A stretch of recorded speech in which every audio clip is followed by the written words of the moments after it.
Guys, మీలో ఎంతమంది butter garlic France తిన్నారో ఒకసారి నాకు కామెంట్ చేసి చెప్పండి. మీరు ఫ్రాన్స్ లో ఎన్నో విధాలుగా తినుండొచ్చు, కర్రీ చేసుకొని గానీ లేదా ఫ్రై రూపంలో గానీ తినుండొచ్చు. కానీ బటర్ గార్లిక్ ఫ్రాన్స్ ని ఎప్పుడైనా తిన్నారా? తినింటే అలాంటి వాళ్ళు నాకు కామెంట్ చేసి చెప్పండి. తినని వాళ్ళ కోసం మాత్రం ఈ వీడియో చాలా యూజ్ అవుతుంది. మీరు ఫ్రాన్స్ ని తెచ్చుకున్న తర్వాత అరే వేరే డిఫరెంట్ యాంగిల్ ఏమైనా ట్రై చేయాలనుకుంటే ఈ వీడియో మాత్రం వాళ్ళకి యూజ్ అవుద్ది. ఇది రెస్టారెంట్ స్టైల్లో రెస్టారెంట్ వాళ్ళతో పర్మిషన్ తీసుకుని మరి ఈ వీడియో చేస్తున్నా. ఇది వచ్చేసి మీకు బటర్ జింజర్ ఫ్రాన్స్ అని. వీళ్ళు ఇందులో ఏమేమి వాడతారు, ఎలా చేస్తారని చాలా క్లారిటీగా ఎక్స్ప్లెయిన్ చేశాను. మీకు ఫుల్ వీడియో కావాలనుకుంటే నా యూట్యూబ్ ఛానల్ టేస్టీ కుక్స్ లో ఉంటుంది, వెళ్ళి చూడండి.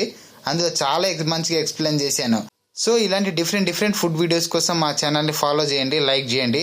అలానే మీకు ఏదైనా డిఫరెంట్ ఫుడ్ మేకింగ్ వీడియో కావాలంటే నాకు కామెంట్ చేసి చెప్పండి. డెఫినెట్ గా వాళ్ళ కోసం ట్రై చేస్తాను. ఈ వీడియోని చాలా మందికి షేర్ చేసి ఫాలో చేయమని చెప్పండి.